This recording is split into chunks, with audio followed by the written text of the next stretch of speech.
আপনি আমায় এই পচা বোমগুলো দিয়েছিলেন না? যে কটা জ্বালিয়েছি সে কটাই ভুস হয়ে গিয়েছে।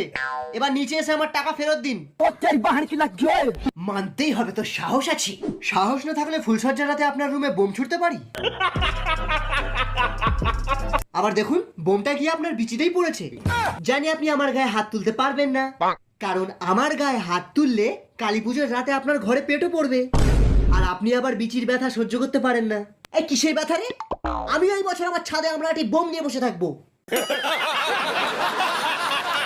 আজ ড্যামেজ বোমগুলো এখানেই রেখে গেলাম। কালী পুজোর রাতে আসবো এক গাড়ি পেটো নিয়ে আপনার বিচিতে ফাটাতে।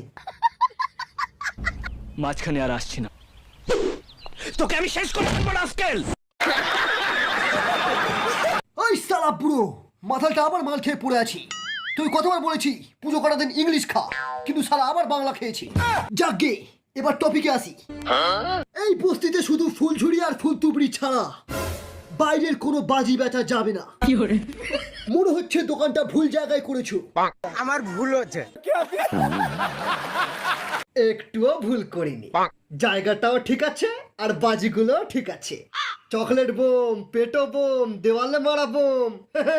এবার বায়ু দূষণটা বসে বসে দেখো। বায়ু দূষণ তো পাদলেও হবে। পাদা কেষ্টু সারা পাদবো এখানে, গন্ধ শুকলেই শ্মশানে। বুম্বা, সেদিন তোর বাজির দোকান থেকে একটা ফুলঝুরির প্যাকেট চুরি করেছিলাম বলে তুই আমাকে মেরেছিলিস, কিন্তু তাতেও তুই আমার কিচ্ছু ছিঁড়তে পারিসনি। দেখ আজ তোর বোনকে আমি বিয়ে করে নিয়েছি তোর দোকান থেকে ফ্রিতে আনলিমিটেড বাজি নেব বলে।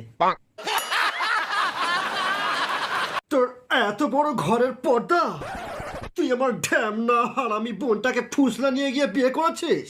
এই বিয়ে আমি মানি না। তাতে আমার ছেঁড়া গেল। চলো ডার্লিং তোমাদের দোকানে, এই গাড়িতে বাজিগুলো ভরে দিই।